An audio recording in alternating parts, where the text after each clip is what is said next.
அன்பான தெய்வ பிள்ளைகள் எல்லோருக்கும் இயேசு கிறிஸ்துவின் நாமத்தில் வாழ்த்துக்களை தெரிவித்துக் கொள்கிறேன்.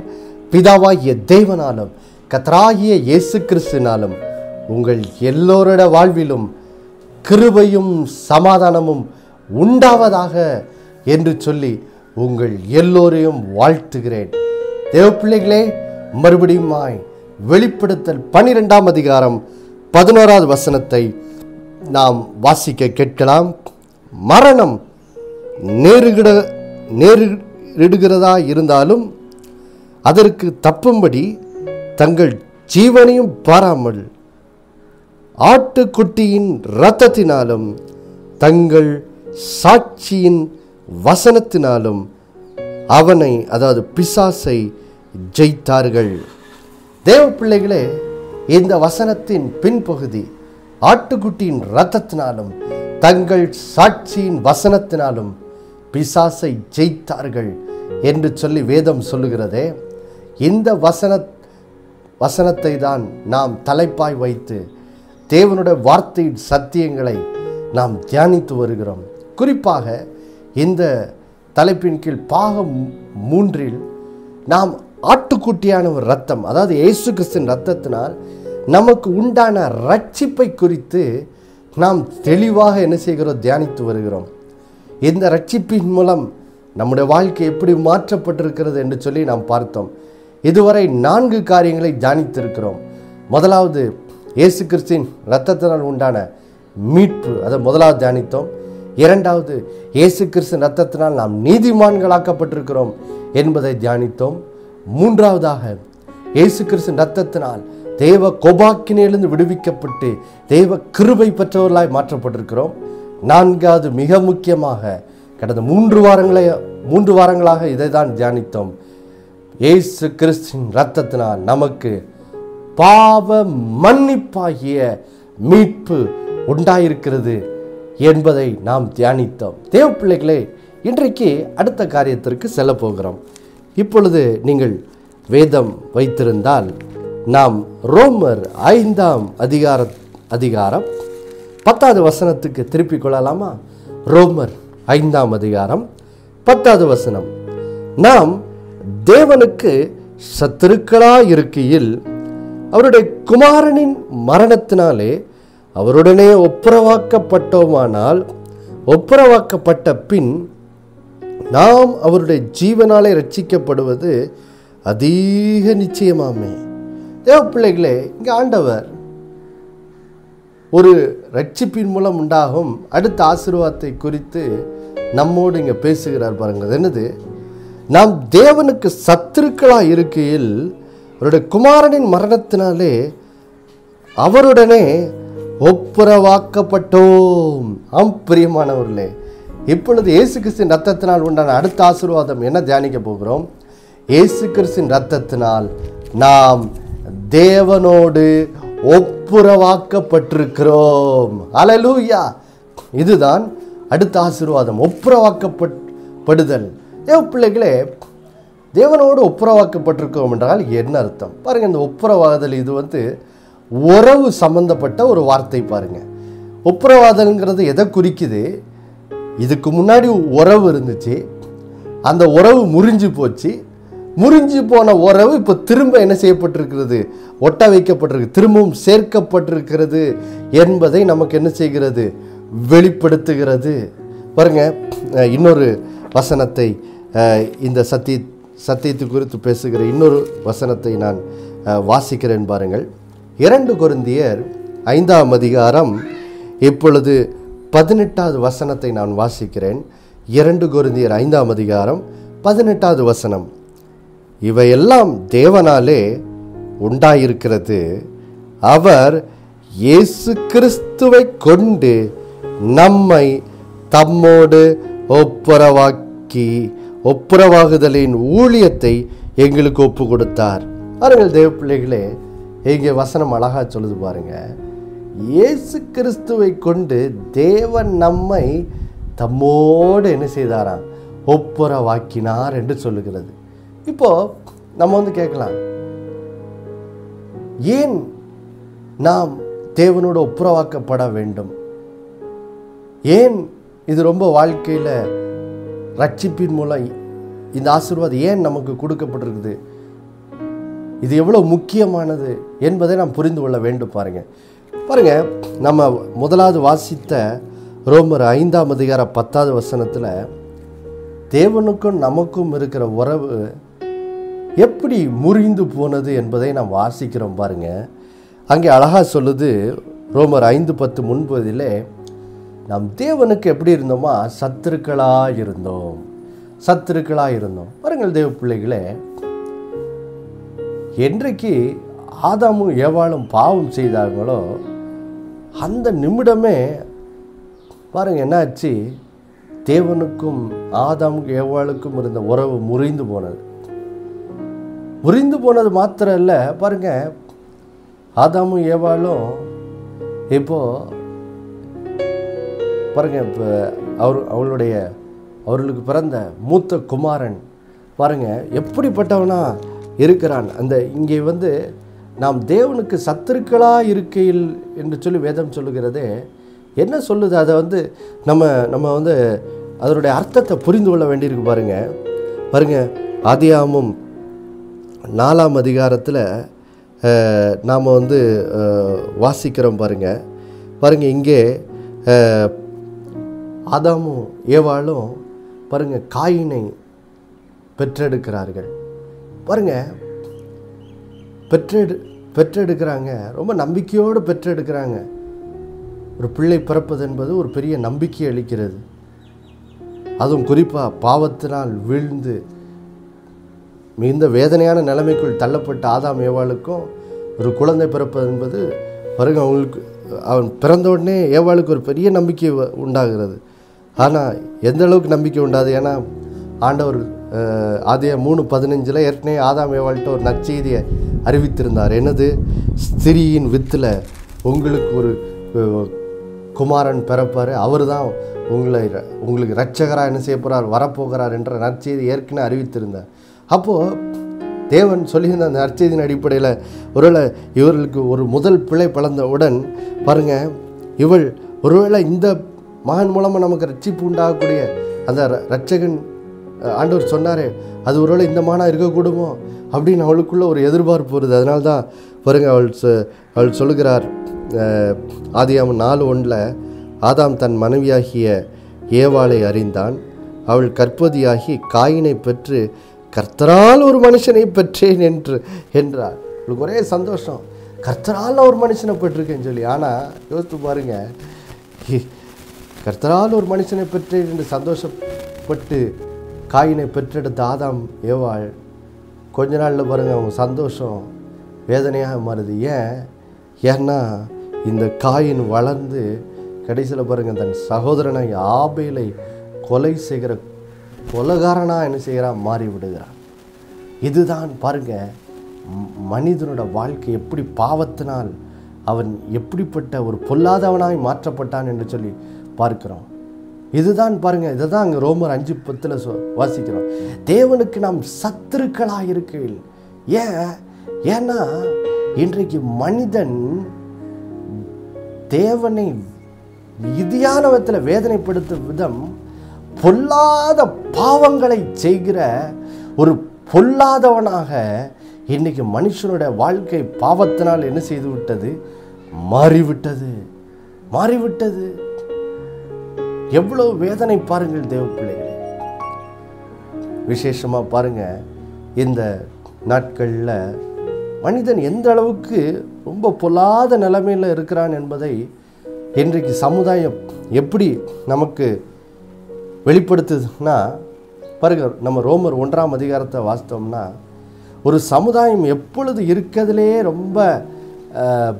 ரொம்ப மிக மோசமான நிலைக்கு போயிடுச்சு அப்படிங்கிறதுக்கு நம்ம அது எப்படி தெரிய வருதுன்னா, என்றைக்கு ஒரு சமுதாயத்தில் இந்த சோதோமின் பாவமாகிய ஓரினை சேர்க்கை பாவம் எப்பொழுது மிகுதிப்படுத்தப்படுதோ அப்பொழுது அந்த சமுதாயம் இருக்கிறதுலே மோசமான நிலைக்கு போயிடுச்சின்னு சொல்லி பாருங்கள். ரோமர் 1ஆம் அதிகாரத்தில் நாம் அங்கே 21வது வசனத்திலிருந்து 26ஆம் வசனம் வரைக்கும் நாம் அங்கே வாசிக்கும் போது நமக்கு தெரிகிறது பாருங்கள். ரோமர் 1ஆம் அதிகாரத்திலே நீங்கள் 21வது வசனத்திலிருந்து 28ஆம் வசனம் வரை வாசிக்கும் போது அதை நாம் புரிந்து கொள்ளலாம்.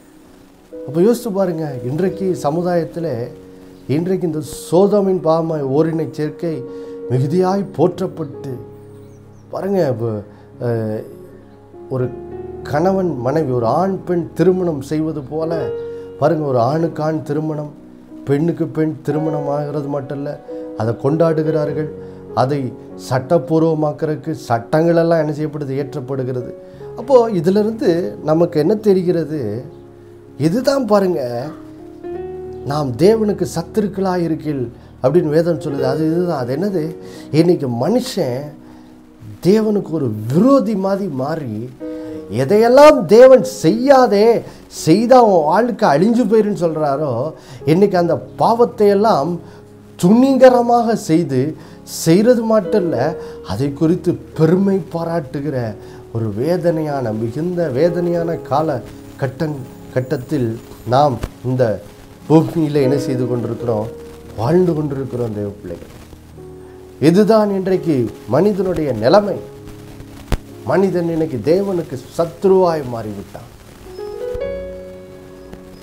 பாருங்கள் தேவ பிள்ளைகளே, இதுக்கு ஒரு சிறந்த எடுத்துக்காட்டு வேதத்தில் நாம் லூக்கா 15ஆம் அதிகாரத்தில் இயேசு ஒரு அருமையாக எல்லாருக்கும் தெரிந்த ஒரு ஓமை, லூக்கா 15ஆம் அதிகாரத்தில் நாம் 11வது வசனத்திலிருந்து வாசிக்கும் போது, அங்கே ஒரு தகப்பனுக்கு 2 குமாரர்கள் இருந்தார்கள். எப்படி இளைய குமாரன் தகப்பனுக்கு விரோதமாய் போய் எப்படி தகப்பனுக்கு விரோதமாய் பாவம் செய்கிறான் என்பதை வாசிக்கிறேன் பாருங்கள். லூக்கா 15ஆம் அதிகாரம் 11வது வசனத்திலிருந்து. பின்னும் அவர் சொன்னது, ஒரு மனுஷனுக்கு 2 குமாரர் இருந்தார்கள். அவர்களில் இளையவன் தகப்பனை நோக்கி, தகப்பனே, ஆஸ்தியில் எனக்கு வரும் பங்கை எனக்கு தர வேண்டும் என்றான். அந்தபடி அவன் அவர்களுக்கு தன் ஆஸ்தியை பங்கிட்டு கொடுத்தான். சில நாட்களுக்கு பின்பு இளைய மகன் எல்லாவற்றையும் சேர்த்து கொண்டு தூர தேசத்துக்கு புறப்பட்டு போய் அங்கே துன்மார்க்கமாய் ஜீவனம் பண்ணி தன் ஆஸ்தியை அழித்து போட்டான். எல்லாவற்றையும் அவன் செலவழித்த பின்பு அந்த தேசத்தில் கொடிய பஞ்சம் உண்டாயிற்று. அப்பொழுது அவன் குறைபடத் தொடங்கி. பாருங்கள் தேவ பிள்ளைகளே, எங்கே மனிதன் இன்னைக்கு எப்படி தேவனுக்கு சத்துருவாய் மாறுகிறான் என்பதை பார்க்கிறோம். பாருங்கள், ஒரு தகப்பனுக்கு அருமையான 2 பிள்ளைகள். ஆனால் இந்த இளைய மகன் பாருங்க அவன் தகப்பனோடு இருக்கிறதை விரும்பாமல் பாருங்க, அவன் தகப்பனிடத்திலிருந்து தன்னுடைய சொத்தில் தன்னோட பங்கை வாங்கி கொண்டு தூர தேசத்துக்கு போய் பாருங்க துன்மார்க்கமாய் ஜீவனம் பண்ணினான். துன்மார்க்கமாய். இதுதான் இன்னைக்கு மனுஷனுடைய நிலைமை. ஏன்னா இன்னைக்கு மனிதனுடைய இருதயம் பொல்லாப்பினால் நிறைந்து இதையெல்லாம் தேவன் செய்யக்கூடாதுன்னு சொல்கிறாரோ அதை தான் செய்வேன் என்று சொல்லி துணிகரமாய் நின்று பாருங்க, இன்னைக்கு தேவனுக்கு ஒரு விரோதியாய் சத்ருவாய் இன்னைக்கு மனிதனோட வாழ்க்கை முறை என்ன செய்யப்படுகிறது, காணப்படுகிறது. இளைய குமாரனை போல இன்னைக்கு மனிதன் துன்மார்க்கமாய் ஜீவனம் பண்ணுகிறான். ஜீவனம் பண்ணி எல்லாவற்றையும் பாருங்க தன்னுடைய வாழ்வே இன்னைக்கு அநேகர் என்ன செய்கிறாரு, அழித்து போடுகிறார்கள். இந்த இளைய குமாரன் அப்படிதான் எல்லாத்தையும் செலவழித்து தனக்கு உண்டான எல்லா சொத்தையும் என்ன செய்து அழித்து போட்டு கடைசியில் பாருங்க எந்த அளவுக்கு இவனோட வாழ்க்கை கேவலமான நிலைமைக்கு சென்றது. அந்த தேசத்தில் பஞ்சம் உண்டான போடுது. அந்த தேசத்து குடிகளில் ஒருவனிடத்தில் போய் ஒட்டி கொண்டான். அந்த குடியானவன் அவனை தன் வயல்களில் பன்றிகளை மேய்க்கும்படி அனுப்பினான். அப்பொழுது பன்றிகள் திங்கிற தவிட்டினால் தன் வயிற்றை நிரப்ப ஆசையாக இருந்தான். ஒருவனும் அதை அவனுக்கு என்ன செய்யவில்லை, கொடுக்கவில்லை. எந்த அளவுக்கு பாருங்க மனுஷனோட வாழ்க்கை அவனுடைய துன்மார்க்கத்தினால் அழிந்து போகிறதை பார்க்கிறோம். அவ்வளோ ஆஸ்திக்காரனாக இருந்தவன் தன்னோட துன்மார்க்கத்தினால் எல்லாவற்றையும் இழந்து இப்போ கடைசியில் பாருங்க அவன் அந்த பஞ்சத்தின் நிமித்தம் அந்த தேசத்தில் ஒருவனுடைய வீட்டில் போய் ஒட்டி கொள்கிறான். அவன் தன்னுடைய பன்றிகளை மேய்க்கும்படி இவனை அனுப்புகிறான். அந்த பன்றிகளுடைய தவிட்டு கிடைக்காதா, அதை வச்சாச்சு என் பசி தீராதான்னு சொல்லி ஆசையாக இருக்கிற அளவுக்கு உன்னோட வாழ்க்கை பரிதாப நிலைக்கு தள்ளப்பட்டிருக்கிறது. இதுதான் தேவ பிள்ளைகளே மனிதனோட வாழ்க்கை இன்னைக்கு. நம்முடைய வாழ்க்கை இன்னைக்கு இதுதான். நம்ம எப்படி இருந்தோங்கிறத நமக்கு தெரியும். பாவத்தின் நிமித்தம் நாம் தேவனுக்கு சத்துருவாய் விரோதியாய் மாறி தேவனுக்கு பிரியமில்லாத காரியங்களை செய்து துன்மார்க்கமாய் வாழ்ந்து எல்லாவற்றையும் நாம் அழித்து பாருங்க, இன்னைக்கு பரிதாபமான நிலையில இன்றைக்கு நம்முடைய வாழ்க்கைகள் பாவத்தினால் என்ன செய்யப்பட்டிருக்கிறது, தள்ளப்பட்டிருக்கிறது. இதுதான் இன்னைக்கு மனிதனுடைய வாழ்க்கை. ஆனால் தேவ பிள்ளைகளே, தேவன் நல்லவராகவே இருக்கிறார், அவர் அன்பாகவே இருக்கிறார். அதனால தான் பாருங்க, அங்கே ரோமர் 5:10 நாம் வாசிக்கிறோம். அது என்னது, நாம் தேவனுக்கு சத்துருக்களாக இருக்கு, நல்லவங்களாக இருக்கும்போதில்லை, தேவனுக்கு சத்துருக்களாக இருக்கையில் அவருடைய குமாரனின் மரணத்தினாலே நாம் தேவனோடு ஒப்புரவாக்கப்பட்டோம். ஆம் பிரியமானவர்களே, பாவத்திலே வாழ்ந்த நம்மை இந்த பாவ வாழ்க்கையிலிருந்து விடுவித்து மறுபடியும் நம்மை தேவன் தம்மிடத்தில் சேர்த்து கொள்ளும்படி, நாம் அவரோடு ஒப்புரவாகும்படிக்கு என்ன செய்தாரா பாருங்க, தேவன் தம்முடைய குமாரனை சிலுவையில் மரிக்கும்படி ஒப்பு கொடுத்தார். இயேசு சிலுவையில் நம்மை தேவனோடு ஒப்புரவாக்கும்படி என்ன செய்தார், அவருடைய மரணம் எப்படி நம்மை தேவனோடு ஒப்புரவாக்குது வாசிக்கிறேன் பாருங்கள் தேவ பிள்ளைகளே. கொலோசியர் 1 அங்கே அருமையான ஒரு வார்த்தை சொல்லப்படுகிறது பாருங்க. கொலோசியர் 1 20 21 வாசிக்கிறேன் பாருங்கள். அவர் சிலுவையில், இயேசு சிலுவையில் சிந்தின இரத்தத்தினாலே சமாதானத்தை உண்டாக்கி பூலோகத்திலுள்ளவைகள் பரலோகத்திலுள்ளவைகள் யாவையும் அவர் மூலமாய் தமக்கு ஒப்புரவாக்கி கொள்ளவும் அவருக்கு பிரியமாயிற்று. முன்னே பாருங்க, நம்ம எப்படி இருந்தோம், முன்னே அந்நியராயும் துர்க்கிரியைகளினால் மனதிலே சத்துருக்களாய் இருந்த உங்களையும் நம்மையும் பரிசுத்தராகவும் குற்றமற்றவர்களாகவும் கண்டிக்கப்படாதவர்களாகவும் தமக்கு முன் நிறுத்தும்படியாக அவருடைய மாம்ச சரீரத்தில் அடைந்த மரணத்தினாலே இப்பொழுது ஒப்புரவாக்கினார். ஹல்லேலூயா. பாருங்க, அப்போ நம்மளை மறுபடியும் தேவன் அவரோடு நம்ம இயேசுவின் மூலம் நம்ம திரும்பவும் தேவனோட என்ன செய்யணும், ஒப்புரவாக்கப்படணும். அப்போ ஒப்புரவாகணும்னா என்ன செய்ய வேண்டியிருக்கு, இந்த உறவு பிரிவுக்கு காரணமே என்னது, நம்மளோட பாவம். அப்போ அந்த உறவு பிரிவதற்கான அந்த காரணமாக இந்த பாவம், அதுக்குரிய அந்த அந்த சரியான தண்டனை கொடுக்கப்பட்டு அந்த தண்டனை நிறைவேற்றப்பட்டாதான் இப்போ என்ன செய்ய முடியும், மறுபடியும் உறவை என்ன செய்ய முடியும், ஒப்புரவாக்க முடியும். அந்த பிரிவுக்கு காரணமாக இருந்த அந்த செயல் சரி செய்யப்பட்டால் தான் திரும்ப ஒப்புரவாகுதல், உறவை என்ன செய்ய முடியும், ஒப்புரவாக்க முடியும். அதனால தான் பாருங்க, இயேசு சிலுவையில் பாருங்க நம்மை தேவனோடு ஒப்புரவாக்குறதுக்கு நாம் அந்த உறவுக்கு பிரிவதற்கு காரணமாக இருந்த நம்மளோட பாவத்துக்கான அந்த தண்டனையை அவர் சிலுவையில் ஏற்று இப்போ என்ன பண்ணுறாரா, ரத்தத்தை சிந்தி சமாதானத்தை உண்டாக்குகிறார். ஏன் ரத்தத்தை சிந்தினோடனே சமாதானம் உண்டாது, ஏன்னா பாவ மன்னிப்புக்கான அந்த விலக்கிரயமாகி அந்த ரத்தம் என்ன செய்யப்பட்டு விட்டது, சிலுவையில் செலுத்தப்பட்டு விட்டபடியால் இப்பொழுது மறுபடியும் உறவு ஒப்புரவாகவும் இப்போ மறுபடியும் இருவருக்கும் தேவனுக்கும் நமக்கும் ஒரு சமாதானமான உறவு உண்டாகவும் இயேசு என்ன செய்கிறார், வழியை திறந்து விட்டார். தேவனுக்கும் நமக்கு இருக்கிற உறவில் இப்பொழுது சமாதானத்தை அவர் என்ன செய்தார், உண்டாக்கி விட்டார். எப்படி அந்த சமாதானத்தை உண்டாக்குறாரா, அவர் தம்முடைய இரத்தத்தினாலே நம்முடைய பாவங்களார கழுவி இப்போ நம்மளை தேவனுக்கு முன்பாக பரிசுத்தராக குற்றமற்றவர்களாக கண்டிக்கப்படாதவர்களாக நம்மை மாற்றி இப்படியாக அவருக்கு முன்பாக பரிசுத்தராக குற்றமற்றவர்களாக கண்டிக்கப்படாதவர்களாக நம்ம அவருக்கு முன்பாக நிற்கும்படியாக நம்முடைய வாழ்க்கையில் அவருடைய இரத்தத்தினால் நமக்கு மாற்றத்தை உண்டு பண்ணி, தேவ பிள்ளைகளே, அவர் மாம்ச சரீரத்தில் அடைந்த மரணத்தினாலே இப்பொழுது உறவை என்ன செய்தார்? ஒப்புரவாக்கி விட்டார். அல்லேலூயா. தேவ பிள்ளைகளே, இப்பொழுது இயேசு கிறிஸ்துவின் மூலமாய் நீங்கள் தேவனோடு ஒப்புரவாகுதலை பெற்றிருக்கிறீர்கள். பாருங்க, இந்த காரியம் அந்த இளைய குமாரன் உடைய வாழ்க்கையில் நடக்கிறத நம்ம பார்க்கிறோம். பாருங்கள், மறுபடியும் லூக்கா 15க்கு நம்ம சென்றோமானால் பாருங்க, அங்கே அந்த இளைய குமாரன் என்ன செய்கிறான் பாருங்க. லூக்கா 15ஆம் அதிகாரம் 17ஆவது வசனத்தில் நம்ம வாசிக்கிறோம்.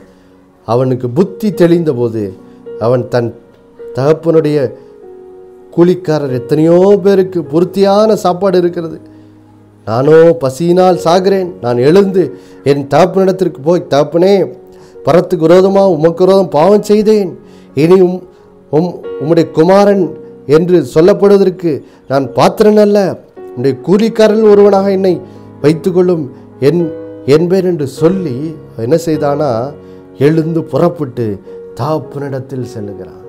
ஆம் பிரியமானவர்களே, இன்றைக்கு நல்ல செய்தி என்ன? இயேசு கிறிஸ்துவின் மூலம் நமக்கு அவர் சிலுவையில் சிந்திய இரத்தத்தினாலே, அவருடைய மரணத்தினாலே இப்பொழுது பாருங்க, தேவனுக்கும் நமக்கும் இருக்கிற ஒரு சமாதானம் உண்டாயிருச்சு. இப்போ அவருடைய மரணத்தினால இப்போ ஒப்புரவாதல் என்ன செய்யிடுச்சு? உண்டாயிருச்சு. எப்படி உண்டாயிருச்சு? அவர் நம்முடைய பாவங்கள கல்வி இப்போ தேவனுக்கு முன்பாக நம்மை பரிசுத்தராக, குற்றமற்றவர்களாக, கண்டிக்கப்படாதவர்களாக நம்மை தேவனுக்கு முன் அவருடைய இரத்தத்தினால் நம்மளை என்ன செய்யிட்டார்? நிறுத்திட்டார். அதனால இனி நாம் தேவனோடு என்ன செய்யலாம்? ஒப்புரவாக்கப்படலாம். அப்போ அந்த ஒப்புரவாதலை நாம் பெற்றுக்கொள்றதுக்கு என்ன செய்யணும்? அதை தான் இங்கே வேதம் சொல்லுது பாருங்க. இந்த இளையகுமாரன் புத்தி தெளிந்து தன்னுடைய பாவத்தை உணர்கிறான்.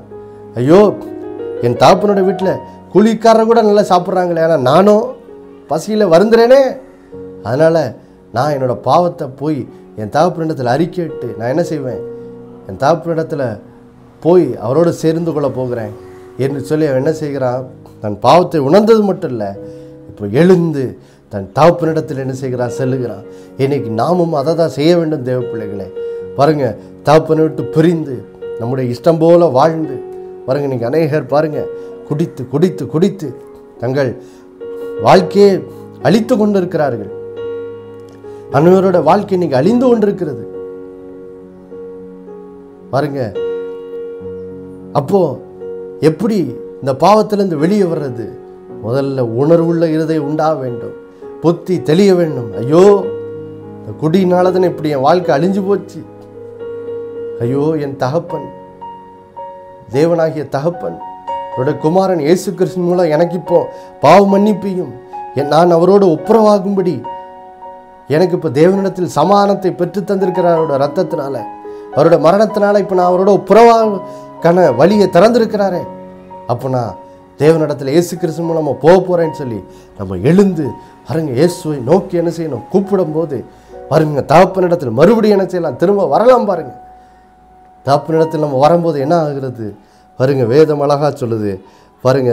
தகப்பன் தன்னுடைய இளைய குமாரன் தூரத்தில் வரும்போதே பாருங்க, அவனுடைய தகப்பன் அவனை கண்டு மனதுருகி ஓடி வந்து அவன் கழுத்தை கட்டி கொண்டு அவனை முத்தம் செய்தாராம். பாருங்க, பிரியமானவர்களே, ஓடி வந்து பாருங்க, நம்ம தேவனிடத்தில் வரும்போது அவர் நம்ம வரும்போதே பாருங்க, நம்ம வர்றக்க காத்துக்கிட்டே இருக்கனால தூரத்தில் நம்ம வரும்போதே அவர் நம்மிடத்தில் ஓடி வந்து நம்மை அணைத்து கட்டி கொண்டு நம்மை முத்தம் செய்து பாருங்க, நம்ம இழந்து போன எல்லாவற்றையும் திரும்ப தருகிறார்.